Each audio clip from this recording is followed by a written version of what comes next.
মালদা থেকে বালুরঘাট যাওয়ার পথে এই বল্লা রক্ষাকালী মাতার মন্দিরটি পাওয়া যাবে।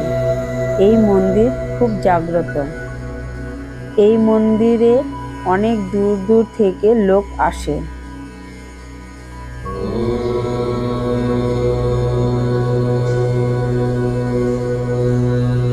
আমরা বালুরঘাট থেকে মালদা আসার পথে এই মন্দিরে ঢুকেছিলাম।